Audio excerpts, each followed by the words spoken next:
வணக்கம். அதியன் விலாக்ஸ் அனைவருக்கும் இனிய காலை வணக்கம். புத்தாண்டு தொடங்கினதுக்கப்புறம் நம்மளால் பார்த்திங்கன்னா ஒரு சில பதிவுகள் பார்த்திங்கன்னா தொடர்ந்து என்னால் போட முடியல.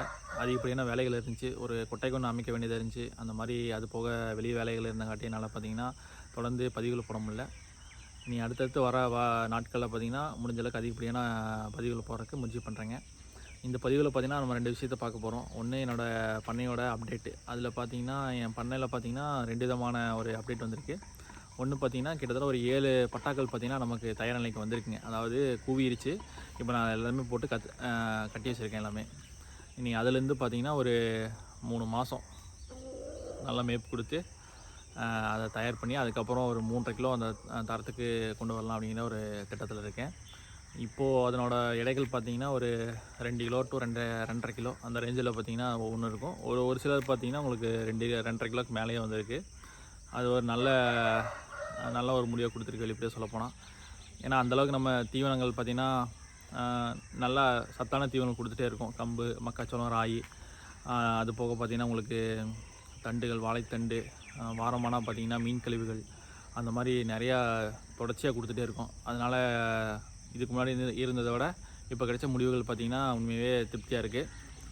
அந்த பட்டாக்களும் பார்த்திங்கன்னா ஒரு தரமான பட்டாவாக இருக்குது. அதாவது அது சண்டைக்கும் பயன்படுத்தலாம். அது போக பார்த்திங்கன்னா கறிக்கு சாப்பிட்றக்கும் தாராளமாக ஆகும். எனக்கு தெரிஞ்சு இந்த பட்டாக்கள் எல்லாமே பார்த்திங்கன்னா அதிகப்படியாக ஒரு 3.5 கிலோலேருந்து 4 கிலோ வரைக்கும் வரக்கான வாய்ப்புகள் இருக்குது. அதுக்கு மேலே வரக்கான வாய்ப்புகள் இல்லை. ஏன்னா அதனோட தந்தை வழி பார்த்திங்கன்னா அந்தளவுக்கு தான் இருக்குது. கடைசியாக கொடுத்தது பார்த்திங்கன்னா அந்தளவுக்கு தான் கொடுத்துருந்தேன். அதனால் ஒரு 4 கிலோங்கிறது பார்த்திங்கன்னா அதிகப்படியான ஒரு எடையாக இருக்கும். இதெல்லாம் பார்த்திங்கன்னா ஒரு நடுத்தரமான ஒரு வகையில் தான். இனி அடுத்தது பார்த்திங்கன்னா ஒரு நல்ல ப்ரீடு பார்த்திங்கன்னா இறக்கியிருக்கேன். அதை நான் உங்களுக்கு அப்டேட்டை பார்த்திங்கன்னா நான் கூடிய விரைவில் கொடுக்குறேன். 2வது விஷயம் பார்த்திங்கன்னா நம்ம இந்த தடவை பார்த்திங்கன்னா குளிர் அதிகமாக இருந்திருக்கு. அதாவது மழை அதிகமாக இருந்தங்காட்டி பார்த்திங்கன்னா குளிரும் ஜாஸ்தி, சரியான குளிர்.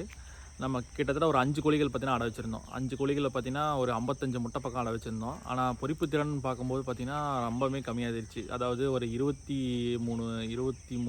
குஞ்சுகள் தான் பொரிச்சிருக்கு. பாதிக்கு பாதி பார்த்திங்கன்னா கம்மியாகிடுச்சு. அதுலேயும் பார்த்திங்கன்னா ஒரு 2 குஞ்சுகள் பார்த்திங்கன்னா இறந்துருச்சு. இது அந்த பருவநிலை மாற்றத்தோட மிகப்பெரிய ஒரு தாக்கம் தான். குறிப்பாக சொல்லப்போனால் ஒரு கோழி 12 முட்டை வச்சு 10 முட்டை பொரிக்குது. ஒரு கோழி பார்த்திங்கன்னா 10 முட்டை வச்சு 10 முட்டையுமே பொரிச்சிருக்கு. இந்த ரெண்டுமே பார்த்திங்கன்னா இப்போ பொரிச்சதோட திறன் பார்த்திங்கன்னா ரொம்ப கம்மி தான். அதாவது 4 ஒன்று பொரிச்சிருக்கு, 3 ஒன்று பொரிச்சிருக்கு. இதுதான் பார்த்துங்க எந்தளவுக்கு பார்த்திங்கன்னா இதுக்கு அதே இடம் தான், அதே இடத்துல வச்சுருக்கோம், சரியான பராமரிப்பு கொடுத்துருக்கோம். இருந்தாலும் பார்த்திங்கன்னா உங்களுக்கு அந்த குளிரோட தாக்கம் பார்த்திங்கன்னா அதை பாதிச்சிருக்கு. இந்த மாதிரி சூழ்நிலைகள் பார்த்திங்கன்னா நம்ம அந்த பண்ணையோட கொட்டையை பார்த்திங்கன்னா நம்ம இன்னுமே ஒரு தரத்தை உயர்த்தணும். அதனோட பாதுகாப்பு தரத்தை சேர்த்து அதனோட தட்பவெப்பநிலை நேரத்தை பார்த்திங்கன்னா சீராக வச்சுக்கிறதுக்கு பார்த்திங்கன்னா நம்ம என்னென்ன முயற்சி பண்ணணுமோ அதுக்காக பண்ணணும். அதுக்காக தான் புதுசாக ஒரு கொட்டையை அமைச்சிருக்கேன். அதை நீங்கள் பார்த்திங்கன்னா தெரியும். இந்த பக்கம் பார்த்திங்கன்னா அங்கே பாருங்கள், அங்கே ஒரு கொட்டையை புதுசாக போட்டிருக்கேன். அது இன்னும் முழுசாக முடியல. இன்னும் அதில் நிறையா சின்ன சின்ன வேலைகள் இருக்குது. அதை முடிஞ்சுட்டு அதனோட வீடியோவை பார்த்திங்கன்னா அப்டேட் பண்ணுறேன். இது 2 தான் பார்த்திங்கன்னா நம்ம பண்ணையோட தற்போதைய நிலை. 2வதாக பார்த்திங்கன்னா நம்ம பயணங்கள் பற்றின ஒரு வெளியத்தை பார்த்திங்கன்னா போட்டிருக்கேன். முன்னாடியே சொல்லியிருந்தேன், உங்களுக்கு புத்தாண்டை போய் சொல்லியிருந்தேன். அதில் குறிப்பாக பார்த்திங்கன்னா நம்ம நிறைய மலையேற்றங்கள் பண்ணலாம் அப்படிங்கிற ஒரு பிளானில் இருக்கேன், ஒரு திட்டத்தில் இருக்கேன்.